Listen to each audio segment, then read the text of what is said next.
Well, today's topic is a little off the beaten path, a topic you would not expect from a hair transplant surgeon, especially if the hair transplant surgeon is thinning or balding. But then you would agree that whenever a hair transplant surgeon is chosen, there's one thing that comes to your mind, and that is, why am I getting treated from a bald or a thinning hair transplant surgeon? Shouldn't my hair transplant surgeon have a head full of hair? So I thought of making this video so I could share this link with anybody who asks this question in future. So after making the script, I sent the script to a dear friend of mine who happens to be a psychiatrist. Though he liked the script, he had this to say. From the psychological point of view, the definition of empathy is appropriate, and the content is non-controversial and uncontestable. However, I have a reservation about the message you wish to convey. Does it mean that for every condition does the doctor have to suffer from it to do better for his patient? Food for thought.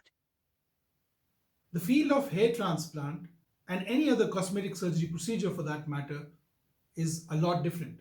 You will never find a diabetic patient asking his diabetologist, Doctor, you're treating me, but you yourself have high blood sugar levels.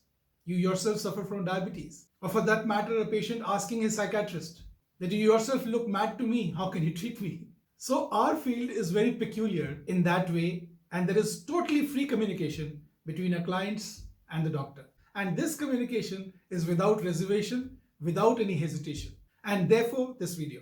Most of the successful hair transplant surgeons in the world today are strangely bald men.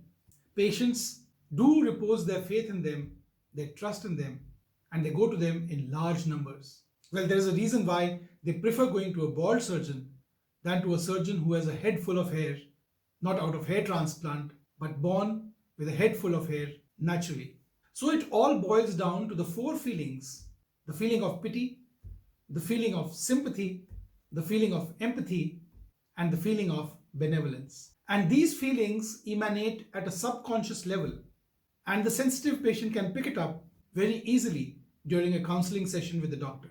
Whereas another doctor can sympathize or remain completely nonchalant during the counseling session, a bald surgeon or a surgeon who has hair loss or his hair is thinning cannot help but nurture a feeling of empathy towards the hair loss sufferer. So, is empathy stronger than the feeling of sympathy as a human emotion? You would like to ask. So, what is sympathy? Sympathy is the feeling of compassion towards a person who's suffering. On the other hand, empathy puts the surgeon in the shoes of the hair loss sufferer. Empathy emphasizes the notion of projection. You have empathy for a person when you realize how they feel due to your own personal experiences, despite not having those feelings expressly communicated. So, empathy is a cognitive attribute that allows you to understand the patient's inner feelings, the patient's perspective, and a capability to communicate this understanding. So, bald doctors like myself who treat hair loss and do hair transplant may have been through this pain of hair loss for a long time. Some may also have been through the trials and tribulations of repeated hair transplant procedures.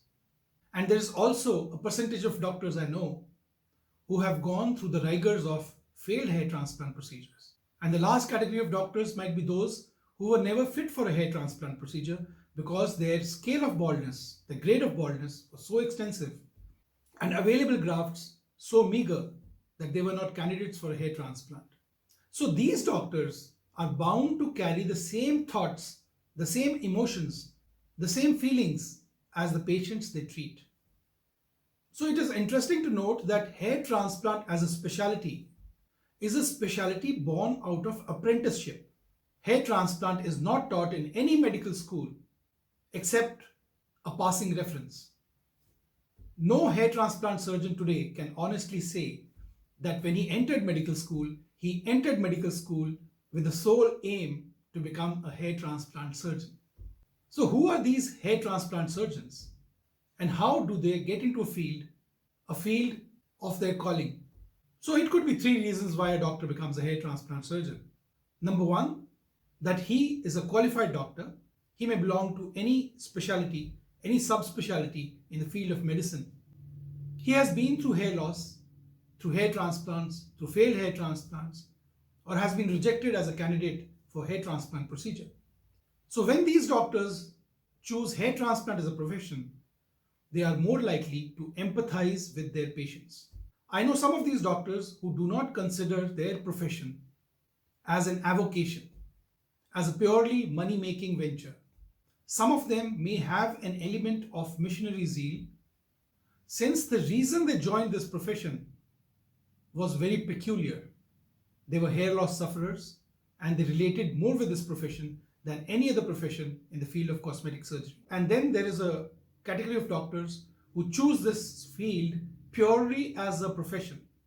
There are no emotions attached whatsoever with the field of hair loss. And lastly, a category of doctors or medical professionals who choose this profession purely for monetary gain, purely for commercial reasons. These are the clinics who have multiple centers. These are franchise companies. These are like turnkey projects of hair restoration surgery.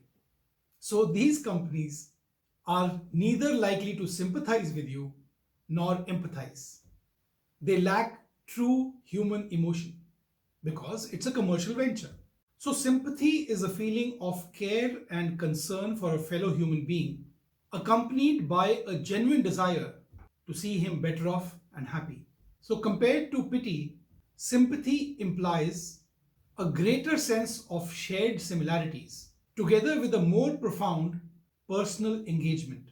However, sympathy, unlike empathy, does not share a sense of shared similarities, shared perspective, or shared emotions. And while the facial expressions of sympathy do convey caring and concern, they do not convey shared distress. Sympathy and empathy do lead to one another, but not always. Sympathy should also be distinguished from benevolence, which is a much more detached and impartial human attitude. And there are doctors who are known to have it. Empathy is also important to make the doctor understand how the patient is feeling and what the patient might be expecting in terms of outcomes and in terms of long-term result. Whereas sympathy is a statement of emotional concern, empathy, on the other hand, is a feeling of emotional understanding. And as much as the feeling of empathy is important to the patient, so is it to the treating surgeon. Evidence suggests that who empathize while counseling, while treating the patients, those with higher empathy levels, those who are attuned to the psychosocial needs of the patient and respond appropriately to these concerns of the patients, experience less stress, less burnout, and less cynicism than those who lack this attribute. To end the talk, I would like to state that it is undeniable that a doctor who chooses the field of hair loss, or for that matter cosmetic surgery, requires scholarship, compassion, communication skills, and a high degree of personal ethics. But though these qualities are necessary, they are far from sufficient. For empathy is crucial, and this is the reason why the most successful practices the world over in hair transplant surgery are run by bald medical men. Well, thank you for watching, and if you have any question to ask me, I would be too happy to reply back. Just drop a comment below. Thank you for watching. As always, God bless.